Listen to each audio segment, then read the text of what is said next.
Hello all. Oh, I'm on the wrong page. Today we are talking about polynomials. So this is our unit 9. Today we're doing our first lesson, which is on classifying, adding, and subtracting them. So let's go ahead and get started. Now there's two different ways to classify polynomials. One is by terms, which is straight up what they look like. Okay, and when they look a certain way, they have a certain name. Okay. The other way is by degrees, which is more about the math behind the polynomial. Okay, so you'll learn both ways because you will have questions on them. Could just be like, hey, what's this? Name the polynomial by its terms, or what's the degree of this polynomial, and stuff like that. But you need to know what they are. Okay, so let's go ahead and start by classifying polynomials by terms. I'm gonna go through this pretty quickly because I want this video to be short. You're just gonna have to pause the video. Not that it's lots of writing, but I'm going really fast. That's all. So a monomial, mono meaning one in Latin, monomial has only one term in it. So it's a mathematical sentence containing one term. So some examples are 3a to the fourth, xyz, that's all one term, even though it's like three different variables, because remember, terms are separated by addition signs. And you could classify it by subtraction as well, but really subtraction is adding a negative, so it's not really, you can say it's all addition. So xyz is one term, 9 is one term, so those are all monomials. A binomial is something that has two terms. Bi meaning two, like bicycle, binocular, all that stuff. Has two things. So binomial has two terms as well. So 4x minus 5, where the two terms are 4x and negative 5, x squared plus 7, those are binomials. A trinomial, where tri means three, like triangle or tricycle or tripod, that's three terms in it. So negative 2x to the third plus 4x minus 11, those are trinomials. And notice that each one of these examples, these are all in simplest form, so they don't have any like terms at all. So once you get rid of all like terms, it only has that many terms in it for a monomial, binomial, or trinomial. And then a polynomial is just having anything that has more than, and I forgot my 3 here, so this should be a 3.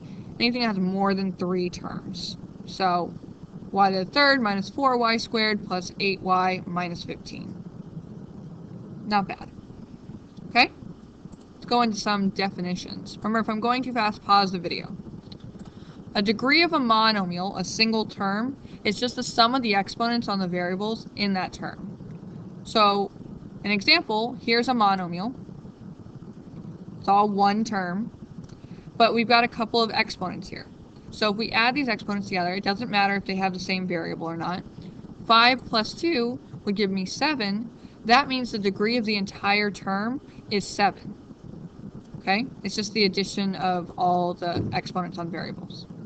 Now, for a degree of a binomial, trinomial, or polynomial, it's a little bit different because they have multiple terms in there. So it's basically you take the degree of each term, and whatever the highest degree is that you have for whatever term it was, that's the degree of the whole thing. So they're represented by the highest degree term. I know it's kind of confusing. So it's the highest degree of the terms within the mathematical sentence. Blah, blah. Okay, so here's the example. 3x to the fifth y squared plus 9. So you take the degree of each term. This one we already found was 7 because we have to add the exponents together. This one, though, there's no exponents to add together except this 9. So this one has a degree of 9. Now, because we have two terms, one has a degree of 7, one has a degree of 9, 9 is clearly greater, this binomial is going to be represented by the greater degree. So the degree of the binomial is 9. Okay? Alright. Knowing that now, we can start classifying polynomials by degrees. Alright? So, I know it's small, sorry. There's really only 3 that you need to know by name. The rest you just need to be able to figure out the degree for. So the first one is when it has a degree of 0. Remember, any variable raised to a degree of 0, that's equal to 1, right? So anything that has a degree of 0 is actually a constant. You probably won't even see the variable or the exponent. You'll just see the number, and you know that it has a degree of 0. So, for example, 7 is a constant because it has a degree of 0, because you can write it as 7x to the 0. Linear is the next one where it has a degree of 1. You guys have seen this before, linear equations. It's always x plus a number or x minus a number or 3x. It's never like an x squared or anything. So it's a single x there. Quadratics have a degree of 2, meaning they have a square in it. Nothing bigger than the square. Everything's smaller than the square. Okay? So they just have a square in there somewhere, and that's a quadratic. These are the 3 that you should know, because you will, by the end of the year, you'll see all 3 of these a lot. Cubic is when it has a degree of 3, and that means it has an exponent of 3 or a sum of 3 or more for the exponents, or not 3 or more, 3 or less for the exponents. Quartic has a degree of 4, and quintic has a degree of 5. So some of the questions I see on this kind of stuff is like, hey, what's the degree of this polynomial, where you have to figure it out. Or order these by degree and stuff like that. Okay? So, next page. Why is all my stuff so low? Alright, standard form of polynomial, ignore this when there is only one variable, because you're only going to see polynomials when they have one variable in it. So you're not going to see like xy squared plus 5y minus, you're not going to see that. They're just going to be x's or y's or just z's in there at one time. So it's really that the terms should be ordered by their degree. So highest degree goes to the front, lowest goes in the back, and then you put it in order from least to greatest in there. So here's an example. You take the degree of each one, so the first one would be 7, 5, 4, 1, 0. And those are in order from highest to lowest, so this is in standard form. Okay? The leading coefficient is the coefficient of the front of the polynomial when it's in standard form. So here, it's already in standard form. This guy is our leading coefficient. Okay? Now, if you ended up doing this and you actually didn't see a number in front of your leading degree, that actually has a leading coefficient of 1. Remember, don't forget about that invisible 1. Okay? And then adding, subtracting polynomials, the meat and potatoes of this whole thing. Adding, subtracting polynomials is pretty simple. It's literally combining like terms. Okay? Whew, sorry, I got a little thirsty. So something to remember about combining like terms, it's the same variable, and it has to have the same exponent. So x squared and x are not like terms, you can't combine them. But 3x squared and x squared are, you can combine their coefficients, so you just add them together. So here's an example. We have 3x squared plus 4x minus 3 plus 4x squared minus 8x minus 9. Here the parentheses are just telling us like the different polynomials, so you're adding this polynomial with this. They don't really have any other purpose. You could say, oh, you have to distribute that invisible 1, which you do, but whenever you multiply anything by 1, it just means that you have to multiply by 1 and you get the same thing. There. So now that we've gotten rid of the parentheses, we just go ahead and combine our like terms. So 3x squared is actually common with the x squared here, the 4x squared.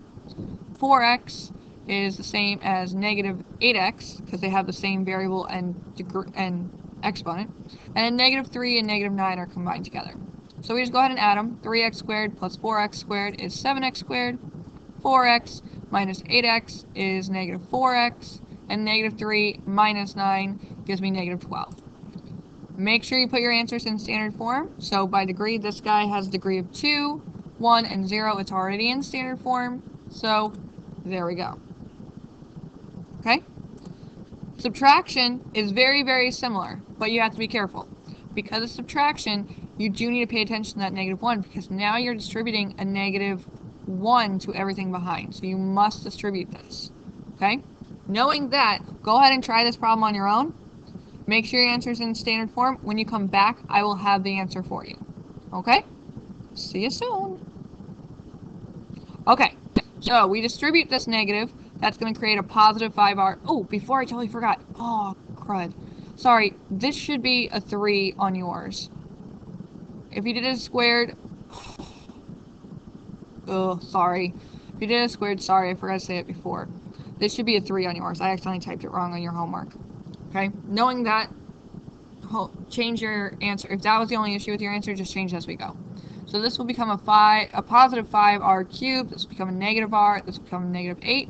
Then you can get rid of the parentheses. So now you go ahead and combine like terms. Now that it's a cube, we can combine it with the 5r cubed. The 2r and the negative r will combine, and the negative 1 and the negative 8 will combine, giving you negative 9 plus 5 gives me negative 4r cubed, 2 minus 1 gives me 1r, and negative 1 plus negative 8 gives me negative 9. Make sure your answer is in standard form when we have a degree of 1, or 3, 1, and 0. So there we go, and that's our final answer. Okay? If you have any questions, please write it down, and I will answer it when I see you next time. But yeah, that's it for adding and subtracting. It's really easy. Combining like terms. That's it. Okay? But I will see you next time. Bye!